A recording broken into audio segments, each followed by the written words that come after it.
Hi everyone, today's lesson is on comparative advantage and trade. We live in a globalised world where virtually all countries interact and engage in trade. Most of them have various trade connections with a multitude of different countries. So I've put in an interactive map for you to have a look at after this recording, and I want you to investigate the countries that Australia trades with and what items we actually trade. So as a consequence, you'll actually see there is a significant amount of competition. So this raises the question of how smaller countries with relatively weak economies can still participate and benefit from global trade. So we're going to have a look at the principle of comparative advantage, because this will allow us to analyse some of the processes behind production decisions and trade. An important aspect that is omitted if we only look at absolute advantages is the presence of opportunity costs. All countries only have a certain amount of resources available, so they always face trade-offs between the different goods. So, as we know, these trade-offs are measured in opportunity costs. So the country that faces lower opportunity costs for producing 1 unit of output is said to have a comparative advantage. Let's have a look at an example. Okay, so let's look at an example. We've got two countries, A and B. They both produce bikes and skateboards. The two countries have the exact same materials. It's only the time that it takes to make the products that differs. In country A, it takes 10 hours to assemble a bike and 5 hours to build a skateboard. In country B, it takes 8 hours to finish a bike and 2 hours to assemble a skateboard. So country B has an absolute advantage in producing both bikes and skateboards. However, this doesn't provide any information on how these countries can profit from trading with each other. It looks like country B has very little incentive to trade, as it is more efficient at producing both bikes and skateboards. So to see how trade can actually benefit both of them, we're going to have a look at the concept of comparative advantage. Okay, so an important aspect that is omitted if we look at absolute advantage only is the presence of opportunity costs. So all countries only have a certain amount of resources available, so they always face trade-offs between the different goods.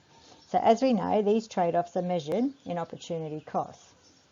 So the country that faces lower opportunity costs for producing 1 unit of output is said to have a comparative advantage.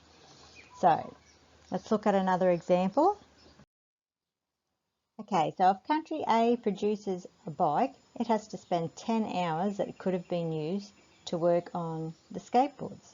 In fact, it could have instead assembled 2 skateboards, since it only takes 5 hours to build a skateboard. Obviously, the same goes for producing a skateboard. The time spent finishing one skateboard could have alternatively been used to build half a bike. If we apply this to country B, we can see that the time spent producing one bike could have been used to finish 4 skateboards. Meanwhile, one skateboard has an opportunity cost of 1/4 of a bike. Hence, country A has a comparative advantage in producing bikes, while country B has a comparative advantage in producing skateboards. So the important thing to note here is that it is impossible for a country to have a comparative advantage in all goods, because the opportunity costs of one good are the inverse, or the opposite, of the costs of the other products. There is always at least one good with relatively high and one with relatively low opportunity costs. The concept of comparative advantage suggests that as long as two countries or individuals have different opportunity costs for producing similar goods, they can profit from specialisation and trade. If both of them focus on producing the goods with lower opportunity costs, their combined output will increase and all of them will be better off. So, looking at our example again, assume that both countries have 2,000 labour hours available.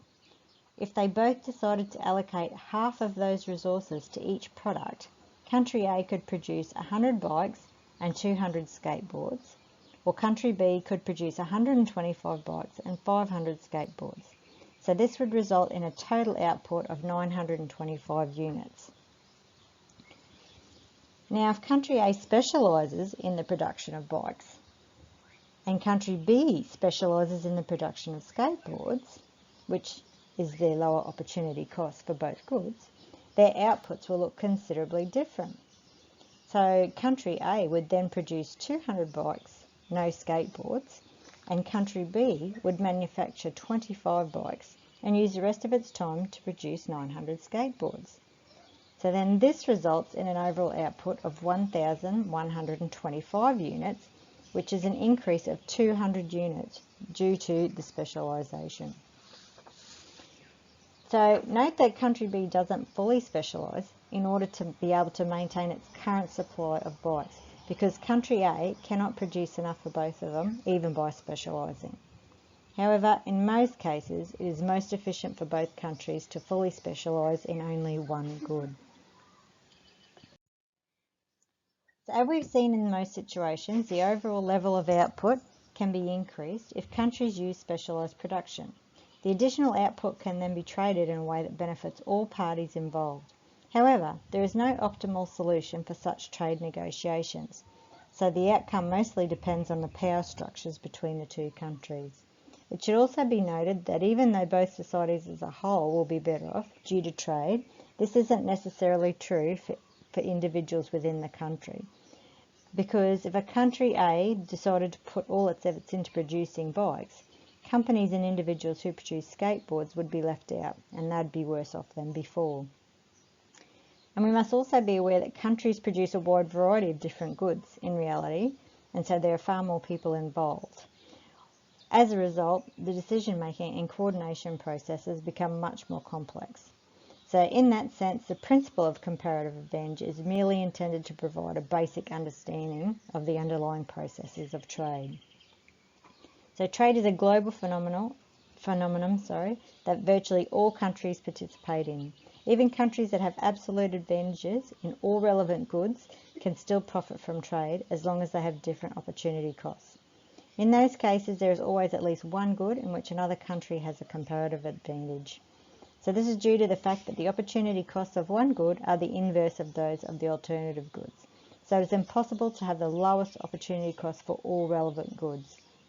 By specialising in goods with lower opportunity costs, the countries involved can increase the overall level of production and then split the additional output according to individually conducted trade negotiations.